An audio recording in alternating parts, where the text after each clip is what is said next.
This lesson is about one of my favorite tools, the Pan Crop tool. This beauty allows you to, yes, pan and crop your images or video clips in a Ken Burns-like style. I'll show you what I mean. I have 3 clips here, 3 events. They happen to be graphic files, 2 JPEGs, and a GIF. The GIF happens to be a motion GIF.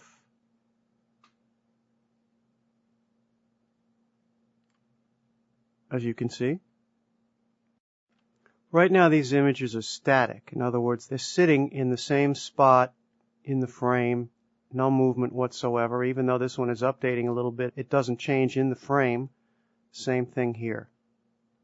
Wouldn't it be nice if on these still images we could zoom in and pan, pretend we had a virtual camera on top of a virtual copy stand. Vegas has it built in.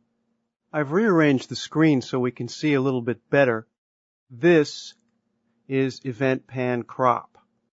And yes, you're right, that's me overlooking Times Square. But that's a whole other story. Let's take a closer look.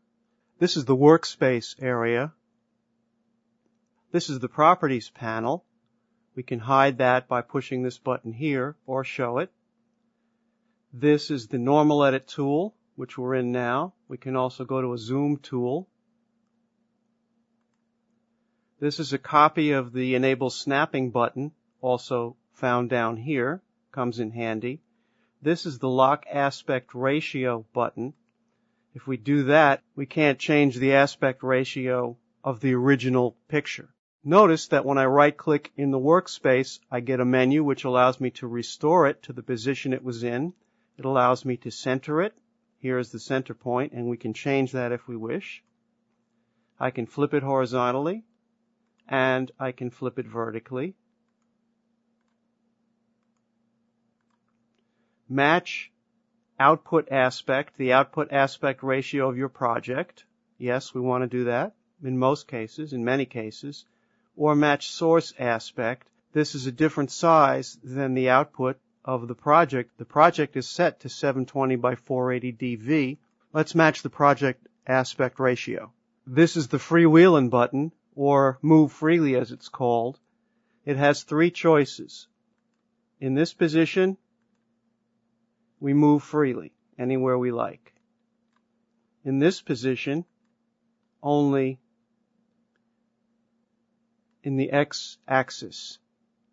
In this position, only in the y-axis. Notice if I try and tug it the other way, it just doesn't work.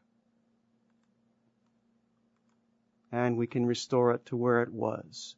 And we can restore match output aspect. Down here, we have a mini timeline, complete with cursor, specific just to this clip. Notice how the cursor at the bottom also follows. And 2 lines, one for position, which we're going to examine now, and another for mask, which we'll get to in a subsequent chapter. Let's take a look at some of the things that we can do. Workspace. If we need to see more of this in order to get a broader perspective, we can zoom like this, zoom out or zoom in. This has a little slider too. You can do it quickly. X and Y offset and grid spacing are available. We can choose to maintain aspect ratio by default and stretch to fill frame by default if we choose. Keyframe interpolation. We can change the smoothness of how Vegas interprets the difference between keyframes. We can change the rotation. Notice that the arrow becomes a circle. We can change the X and Y center as well. And we can change the position, width, height, X and Y center of the image as well. So what can we do with this?